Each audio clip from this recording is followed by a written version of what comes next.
Hello बच्चों, स्वागत है आप सभी का एपीजे क्लासेस में। आई होप आप अच्छे होंगे, स्वस्थ होंगे, मस्त होंगे, अपने घर में अच्छे से पढ़ाई कर रहे होंगे। तो चलिए शुरू करते हैं। कल का प्रश्न जहाँ से छूटा था, लघु उत्तरीय प्रश्न, ठीक है। दिया है रेलवे, 6ठा नंबर प्रश्न है। रेलवे ट्रैक को जोड़ने के लिए यौगिक एक्स एल्युमिनियम का प्रयोग होता है। तो इसमें पूछा है यौगिक एक्स को खोजो कि क्या चीज़ें हैं। तो इसमें से क्या है, फर्स्ट नंबर यौगिक एक्स को पहचानना है, क्योंकि हमें पता है कि ये जो यौगिक एक्स लिखा है यहाँ पर क्या होना चाहिए, Fe2O3 होगा और यहाँ पर एल्युमिनियम ये 2 होगा। ठीक, ये चीज़ें हमें पता है। तो चलिए, देखिए जो चीज़ें आपको मालूम है वो आप उसमें करने में आप समय व्यस्त ज़्यादा समय नहीं दे सकते हैं। ठीक है, जो चीज़ें पता है, कन्फर्म है, उसे क्या करिए आप तुरंत सॉल्व कर दीजिए तुरंत। चलिए अगला दिया है,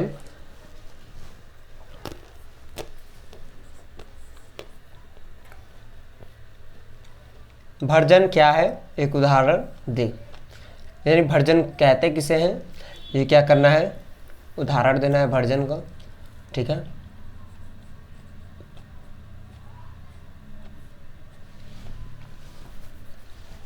चलिए उत्तर दिया गया है कि सल्फाइड अयस्क को वायु की उपस्थिति में अधिक तापमान पर गर्म करने पर ऑक्साइड में बदल जाता है और भाप में बदल जाने वाली अशुद्धियाँ बाहर निकल आती हैं। मतलब भाप में बदल जाने वाली अशुद्धियाँ बाहर निकल जाती हैं। इस प्रक्रिया को भर्जन कहते हैं। क्या कहते हैं, भर्जन। इट मीन्स ये बोला सल्फाइड यानी जिंक सल्फाइड नहीं, ठीक है। यानी जो सल्फाइड अयस्क है ये क्या है, वायु की उपस्थिति में अधिक तापमान पर गर्म करने पर यह क्या हो जाता है, ऑक्साइड में परिवर्तित हो जाता है। जो भाप में बदल जाने वाली अशुद्धियाँ हैं क्या होती हैं, बाहर निकल जाती हैं। और इस प्रक्रिया को क्या कहते हैं, हम भर्जन कहते हैं। भर्जन का यहाँ पर एग्जाम्पल भी दिया है, जैसे जिंक सल्फेट, फिर उसके बाद ऑक्सीजन दिया है, फिर उसके बाद यहाँ हुआ जिंक ऑक्साइड, ठीक है, जिंक ऑक्साइड, ठीक। और यहाँ पर सल्फर और यहाँ पर सल्फाइड, ठीक। चल, उदाहरण पे दिया है, आप समझ गए। यानी सल्फाइड अयस्क जिसे हम वायु की उपस्थिति में अधिक तापमान पर गर्म करने पर वो क्या हो जाता है, ऑक्साइड में बदल जाता है और गर्म होकर भाप में बदल जाता है। जो बदल जाने वाली अशुद्धियों को क्या करता है, वह बाहर निकालता है। इस प्रक्रिया को क्या कहते हैं, भर्जन कहते हैं। जिंक सल्फाइड से क्या करेंगे, ऑक्सीजन की क्रिया कराएंगे, जिंक ऑक्साइड और सल्फाइड अलग हो जाएंगे। चलिए चलते हैं, आठवां नंबर प्रश्न क्या करा है, निस्थापन क्या है। देखिए जो नोट्स है हमारे, जो हमने नोट्स पढ़ाया था आपको, उसी में अगर आपने रीडिंग किया होगा, अगर आपने पढ़ा होगा तो क्या होगा कि आप अच्छे से समझ पा रहे होंगे। तो चलिए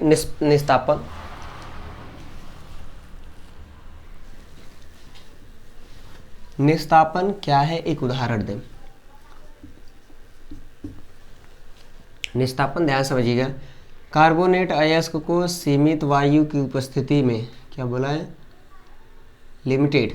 सीमित वायु की उपस्थिति में अधिक तापमान पर गर्म करने पर यह क्या होता है, ऑक्साइड में बदल जाता है और भाप में बदलने वाली अशुद्धियों को बाहर निकल जाती है। इस प्रक्रिया को क्या कहते हैं, निस्तापन अभिक्रिया कहते हैं या निस्तापन कहते हैं। चलिए ध्यान समझिए, कार्बोनेट अयस्क को, ठीक है, यानी जो कार्बोनेट अयस्क है उसको क्या करना है, सीमित वायु की उपस्थिति में, मतलब जो लिमिटेड वायु हो, ठीक है, लिमिटेड वायु की उपस्थिति यानी सीमित वायु की उपस्थिति में अधिक तापमान पर गर्म करने पर, किसको, कार्बोनेट अयस्क को गर्म करने पर यह क्या होता है, ऑक्साइड में परिवर्तित हो जाता है, बदल जाता है और भाप में बदल जाने वाली अशुद्धियाँ क्या होती हैं, बाहर निकल जाती हैं। इस प्रक्रिया को निस्तापन कहते हैं। जैसे कि उसमें था कि लिमिट थे नहीं था, उसमें बोला था कि वायु की उपस्थिति में, लेकिन ये क्या है जो भर्जन और ये निस्थापन क्या है दोनों से एक ही रिलेट करते हैं, ठीक है। थोड़ा सा जस्ट क्या है चेंजेस है, लेकिन ध्यान समझिए जो उसमें था निस्थापन था, ठीक मतलब उसमें भर्जन था और इसमें क्या है निस्थापन है। लेकिन इसमें क्या है कि उसमें था सल्फाइड और इसमें क्या है कार्बोनेट अयस्क।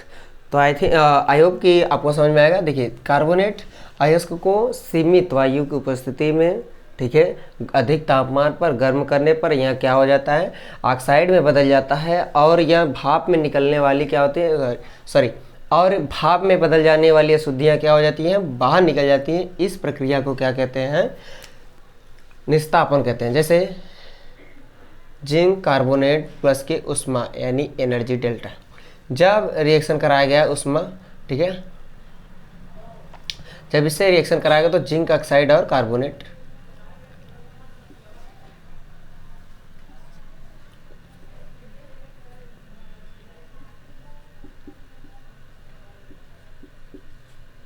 कार्बोनेट, और ये क्या है यहाँ लिख देते हैं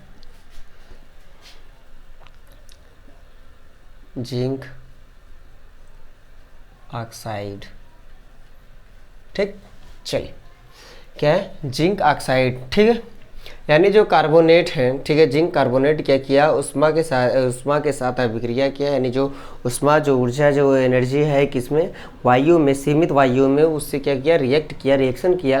रिएक्शन करने के बाद क्या हो गया वह जिंक ऑक्साइड में परिवर्तित हो गया और कार्बोनेट में अलग हो गया। यहाँ पर एग्जाम्पल जो कि हमें यहाँ पर दिया गया, ठीक है। चलिए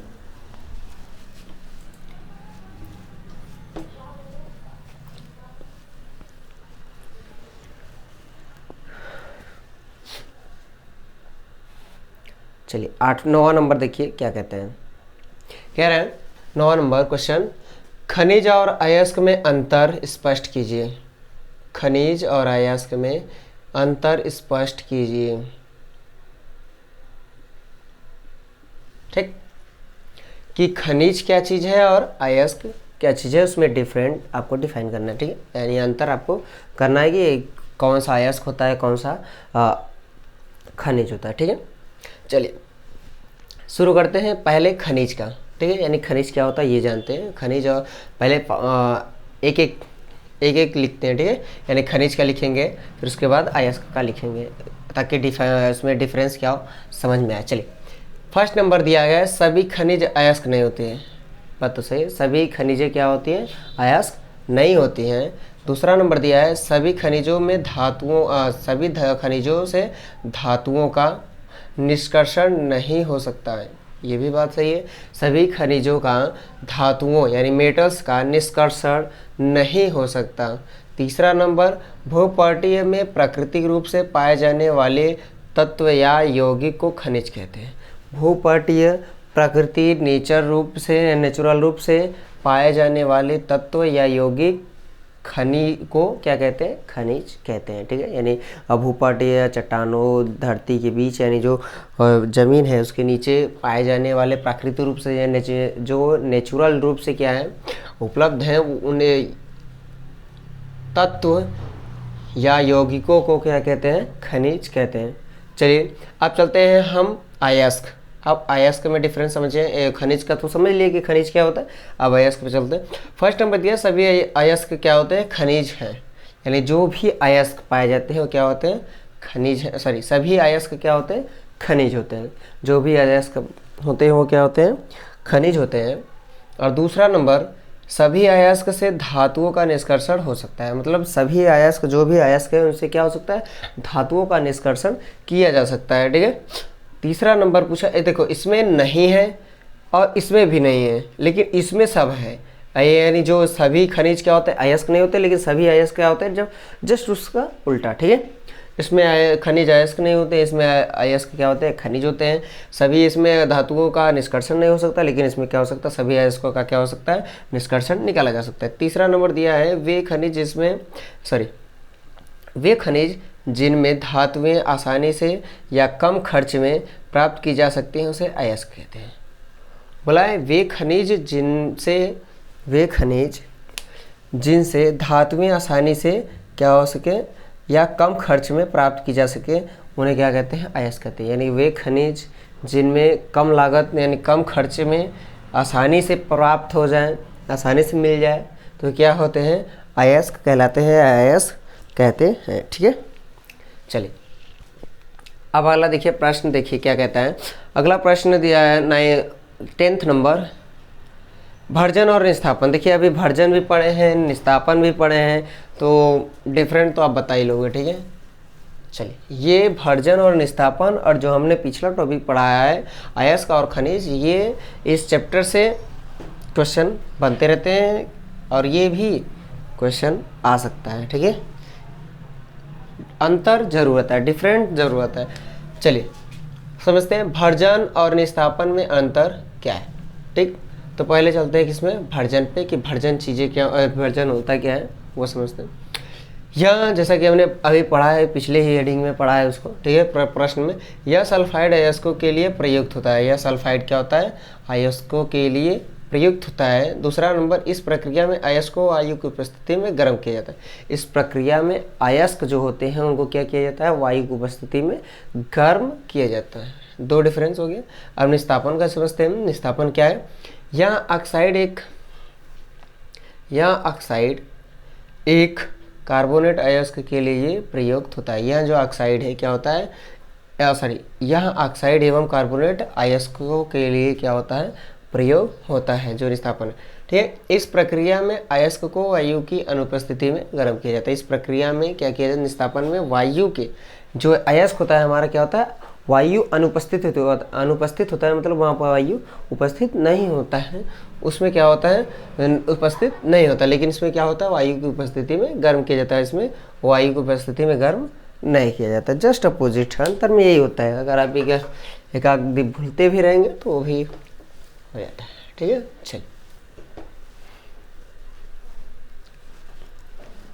अगला देखिए। 9th नंबर, 10th नंबर हो गया। चलिए 11th नंबर चलते हैं। 11 नंबर क्या कह रहे हैं, 11th नंबर,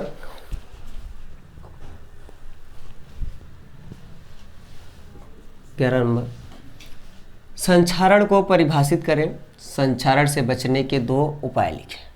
संक्षारण को परिभाषित यानी इस परिभाषा दीजिए कि संक्षारण है क्या चीज़। ठीक है, क्या है, कैसे है, तो और उन संक्षारण से बचने के लिए हमने लास्ट टॉपिक हमने बताया था संक्षारण क्या होता है, संक्षारण से बचने के उपाय भी हमने बताए थे। तो यहाँ पर बताया है कि संक्षारण होता क्या चीज़ है और उसका उपाय भी क्या करिए, लिखिए। तो चलिए देखते हैं इसका उत्तर, आंसर यहाँ पर दिया है।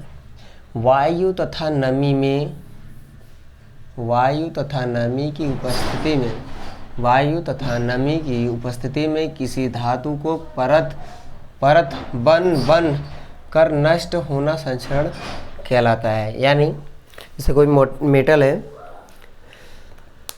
मान लीजिए रॉड है, ठीक है, इसको वायु की उपस्थिति और थोड़ी सी नमी में क्या किया जाए, इसे रख दिया जाए कुछ समय के लिए, तो क्या होता है, इस पे धातु की परत, मतलब कि एक तरह के जंग टाइप से क्या होने लगने लगते हैं और इस लोहे का क्या होता है, क्षरण होने लगता है। मतलब ये क्या होने लगता है, ये लोहा क्या होता है, खत्म होने लगता है। यानी जो अगर इतना मोटा है, मैक्सिमम अगर इसे वायु की उपस्थिति और नमी में रख दिया जाए तो कुछ समय बाद आप जब इसे लेंगे, हाथ देखेंगे तो क्या होगा, जिसमें जंग लगे होंगे और उनको छुड़ाएंगे तो इसे जानते हैं कि संक्षरण क्या हो जाएगा, ये धातु का ये जो इतना मोटा है ये रॉड, ये मार्कर, लेकिन क्या हो जाएगा, वो उस समय पतला हो जाएगा। यानी कह रहा है कि वायु तथा नमी की उपस्थिति में किसी धातु को परत पर नष्ट होते हैं, परत बनकर। वही जिंक जो है कि जंग क्या होता है, दर पर दर चढ़ते रहते हैं और लोहा का क्या होता है, क्षरण होने लगता है। ठीक है, तो संक्षरण कहलाता है। संक्षरण से बचाने के उपाय, यानी जो संक्षरण है उनसे बचने का उपाय क्या क्या है, देखिए।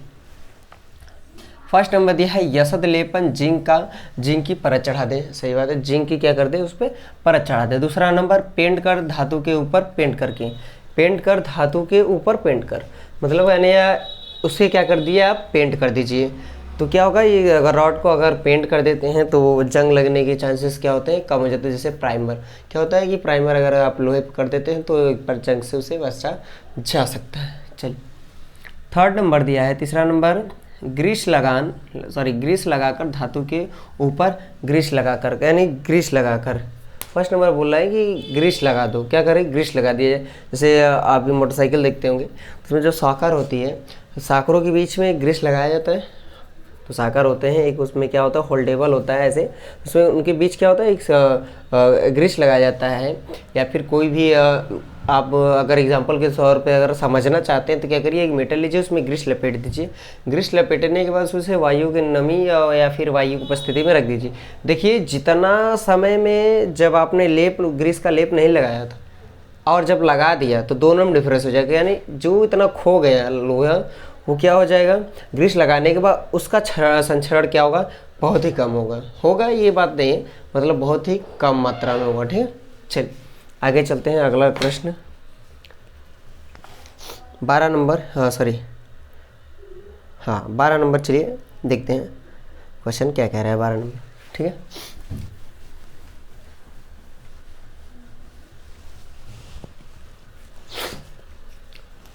चलिए 12th,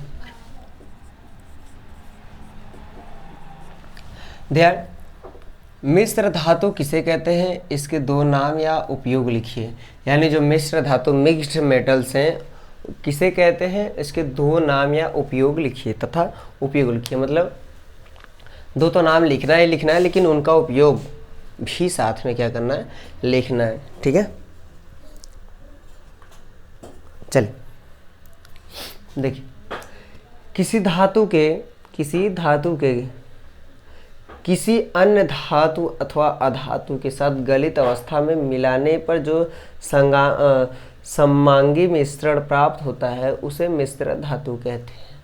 से कल हमने बताया था, चांदी मतलब कि जैसे क्या कर सकते हैं कि जैसे कोई मान लीजिए पीतल है, ठीक है, उसको पिघला दीजिए, इट मीन्स कि जो एक धातु है, ठीक है, या तो दोनों धातुओं, उन दोनों को पिघलाकर गलित अवस्था में जब वो गल जाए तो वो उन्हें आपस में क्या कर दिया जाए, मिला दिया जाए। ठीक, वो कर दीजिए। या फिर एक धातु अथवा क्या कर दिए, अधातु, उसको भी क्या करिए आप मिक्स, इसमें बोला ना, धातु या अन्य धातु अथवा अधातु के साथ गलित अवस्था में क्या करके उसे सममांगी मिश्रण क्या किया जाए, प्राप्त हो जाता है, उसे क्या कहते हैं, मिश्र धातु कहते हैं। मिश्र धातु के नाम और उपयोग, जैसे इस्पात, जहाज एवं वाहनों के निर्माण में, जैसे पीतल बर्तनों के निर्माण, जैसे पीतल भी निर्माण होता है, अयस्क भी, इस्पात भी निर्माण होता है। तो क्या दोनों मिक्स्ड, ये जो इस्पात और पीतल है क्या है, दोनों में दो मतलब आपस में समांगी मिश्रण हुआ है। ठीक है, मतलब दो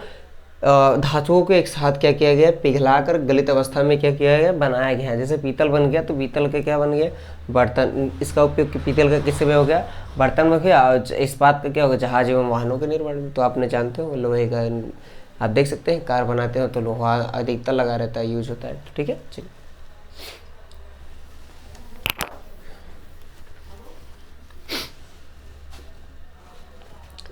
चलिए 30 नंबर देखते हैं। 30 नंबर क्या कहता है,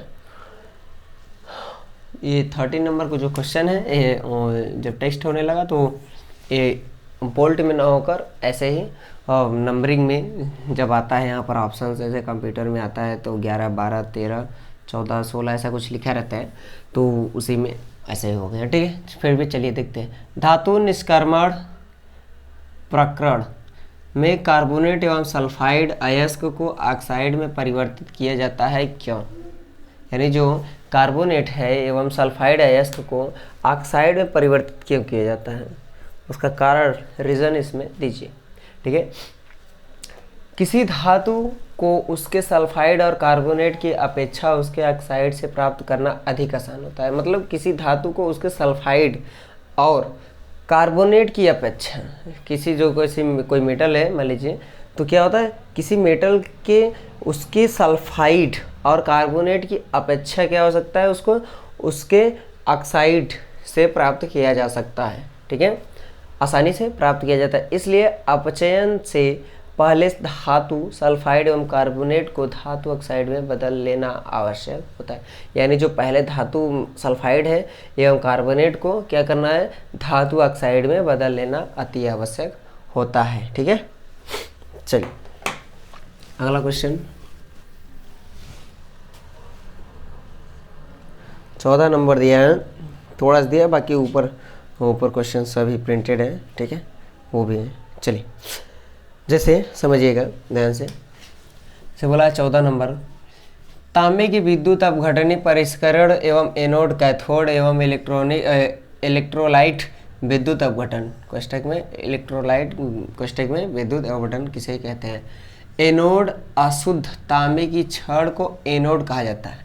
एनोड किसे कहते हैं? अशुद्ध तांबे की छड़ को क्या कहा जाता है? एनोड कहा जाता है। क्या कहा जाता है? एनोड कहा जाता है। ठीक है, एनोड समझ लीजिए। एनोड क्या था पहले?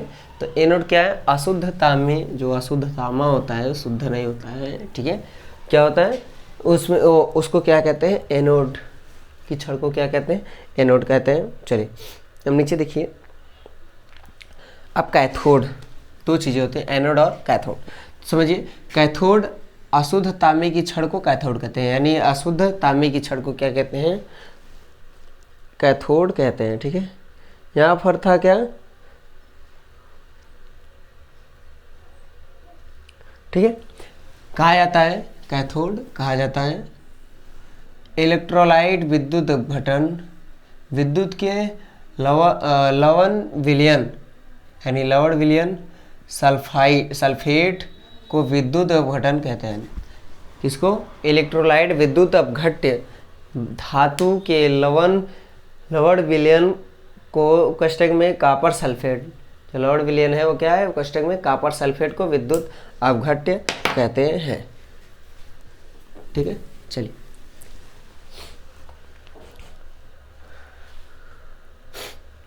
फिफ्टीन नंबर है। 15 नंबर क्वेश्चन क्या कह रहे हैं? एल्युमिनियम, चलिए 15 नंबर बोला एल्युमिनियम अत्यधिक अभिक्रियाशील, वो तो जैसे कि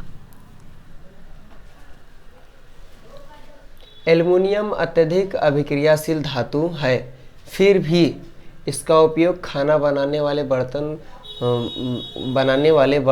बनाने के लिए किया जाता है। मतलब एल्युमिनियम ऐसा नहीं है, ये तो अधिक क्रियाशील है, किसी के साथ भी क्या करता है? जल्दी अभिक्रिया कर लेता है, लेकिन फिर भी इसका उपयोग खाना बनाने वाले बर्तन जो एल्युमिनियम के आते हैं, फिर भी क्यों किया जाता है? मतलब एल्युमिनियम के बर्तन क्यों बनाए जाते हैं खाना बनाने वाले? इसमें कारण, रीज़न आपको देना है। तो क्या है? फर्स्ट नंबर, 3 रीजन्स देना है, फर्स्ट, सेकेंड, थर्ड। तो फर्स्ट नंबर है एल्युमिनियम संक्षारित नहीं होता है। क्या होता है? संक्षारित नहीं होता है। दूसरा, जल्दी संक्षारित नहीं होता है, यह ऊष्मा का सुचालक है। ठीक है, यानी एल्युमिनियम अगर इस साइड से, अगर जैसे ये बोर्ड की कॉर्नर साइड देख रहे होंगे तो ये बोर्ड्स में एल्युमिनियम लगा हुआ है। तो क्या करते हैं, अगर एक छड़ यहाँ उस कॉर्नर, बोर्ड के उस कॉर्नर से लगा दिया जाए, एक विद्युत प्रवाहित किया जाए और इस छोर पर आप अगर हाथ को अपने लगाएंगे तो करंट जरूर आपको लगेगा, करंट का झटका आपको लगेगा। ठीक है, चलिए तीसरा नंबर है, यह मजबूत और सस्ती धातु है। भाई ये कौन, चलिए कह रहा है क्या? यह मजबूत एवं सस्ती धातु होती है। ठीक है, चलिए आज के लिए बस इतना ही, 15 ही क्वेश्चन। तो बाकी के क्वेश्चन हम कल कराएंगे, उसके बाद चलेंगे अगले चैप्टर की ओर। एक जस्ट 1 मिनट रुक जाइए, बताते हैं।